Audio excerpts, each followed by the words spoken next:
Hello everyone, it's Seth, probably better known as Saffron Olive, and it's time for another Budget Magic. So this week's Budget Magic is special. Shadows over Innistrad is finally out on Magic Online, which means we get to play with some sweet new cards for the first time. And I have to say, I really went in the tank on this Budget Magic. I wanted to figure out the perfect deck to play for the first week of Shadows over Innistrad Standard. Thought about playing mono red aggro, which seemed powerful, but had the downside of being mono red aggro. Looked at all the different tribes, zombies, werewolves, Gitrog monsters, so many different things I considered. I had a hard time narrowing it down. The good news is that means we're going to have some sweet budget magics in weeks to come, because there's a lot of cool decks out there that don't seem too expensive. But eventually I decided I got to play the deck that I am most excited about for Shadows over Innistrad Standard, and that is Fevered Thing Tutelage. So this deck is super fun. I just love how it plays. I really enjoy playing this deck. It's just so much fun. Anyway, let's break down the deck. It's $91 in the paper world, 30 ticks on Magic Online, and it's super spicy. So first off, you know what Sphinx's Tutelage does. We've played it on Budget Magic a couple times before in different formats. Whenever you draw a card, you mill 2 from your opponent's library.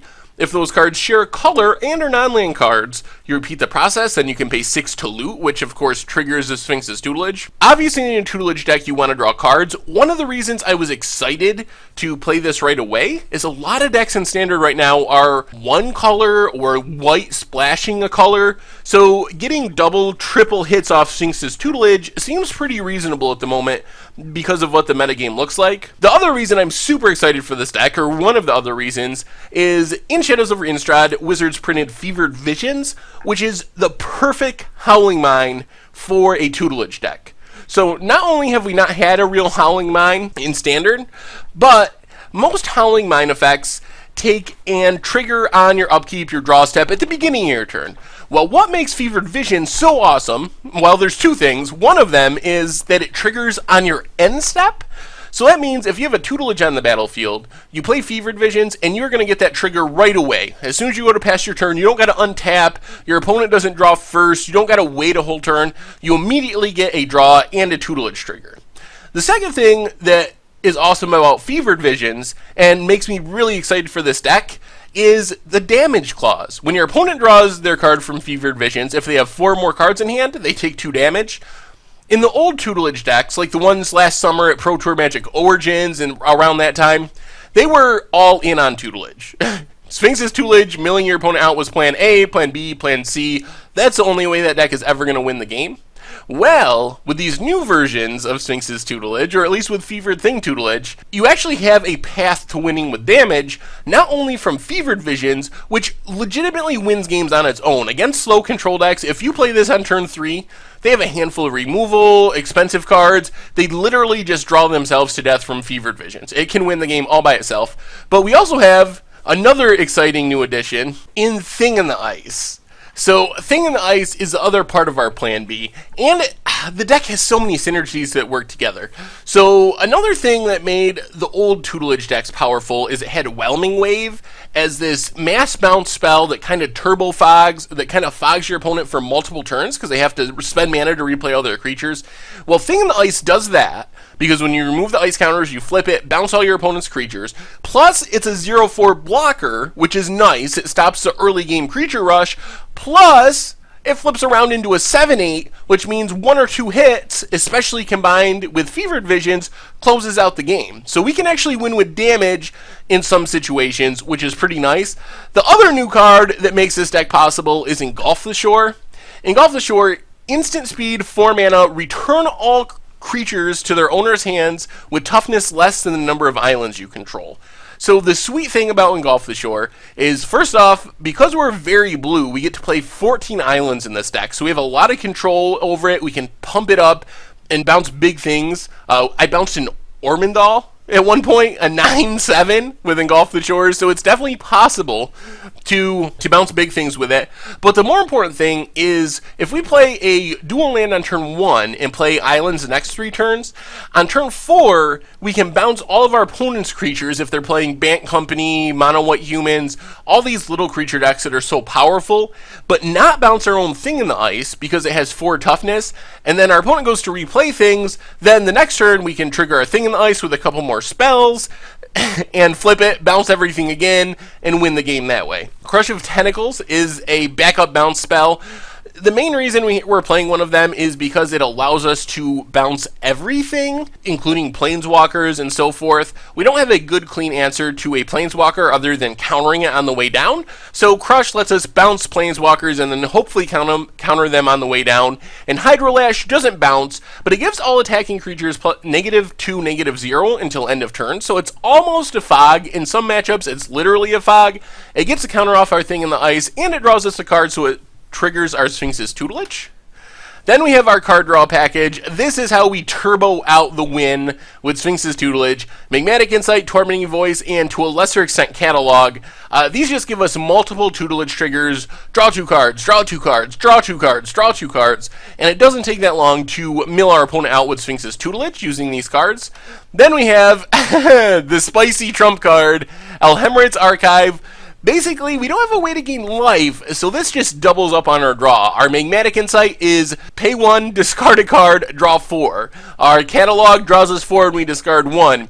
And while drawing and filling our hand is nice, it also doubles up our tutelage triggers. With the Alhemrit's Archive, it is really hard not to just mill your opponent out in 1 turn, maybe 2 turns. Just very explosive in that manner. And then we have a little bit of removal in the main deck. 2 Clash of Wills, 2 Fiery Impulse. So Clash of Wills, that's our hedge against planeswalkers. We can counter them before they hit the battlefield. Fiery Impulse is mostly just to deal with like turn 1, turn 2 plays. We don't mind mid-range creatures because we can bounce them and they're really hard to replay. When you bounce a few 3, 4, 5 drops, it's going to take the opponent multiple turns to rebuild their board. However, if our opponent's going 1 drop, 1 drop, 1 drop, 2 drop, they can replay those pretty easily, and it's nice to actually be able to kill some of them, especially ones that can get out of hand quickly, like Thales' Lieutenant with humans can pump up all their humans so big that they don't get hit by Engulf the Shore. So it's to answer things like that in the early game. Mana base-wise, a very few duels, 4 Highland Lake, 2 Wandering Fumaroles. Then our basic package, as I mentioned, 14 islands to power up our Engulf the Shores. Evolving Wilds might seem weird in a 2-color deck, but we want a card that can usually get islands to power up our Engulf the Shore, but also sometimes get a mountain when we really need a mountain for our Fevered Vision or to play multiple Magmatic Insight type cards in the same turn.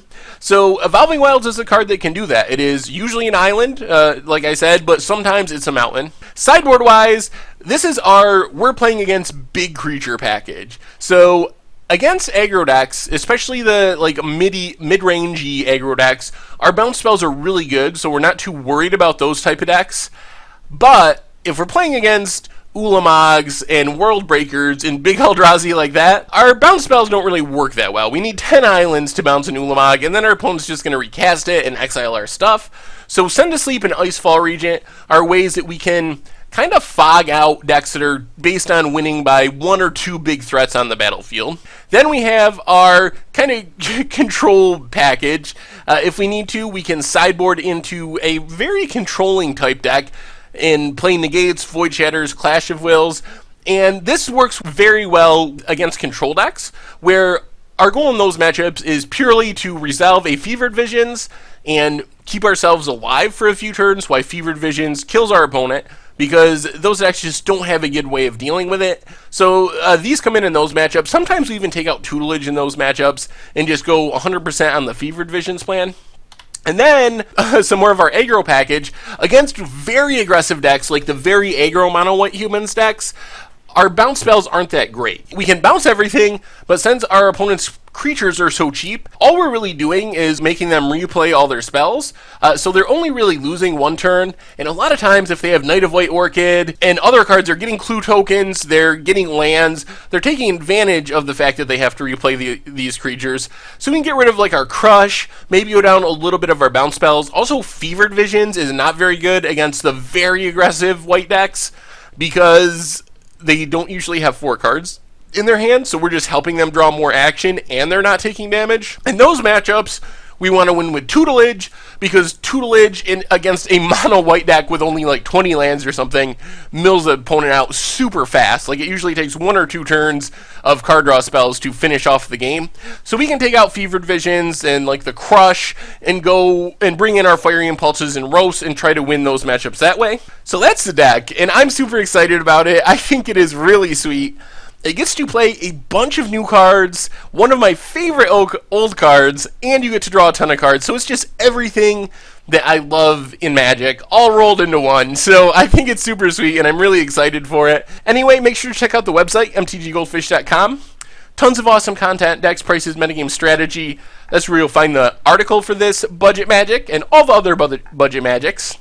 Also, if you enjoyed the video, take a minute, click the subscribe button, click the like button. I hope you enjoy our favorite thing, Tutelage, Budget Magic. Thank you for watching, and I will talk to you soon.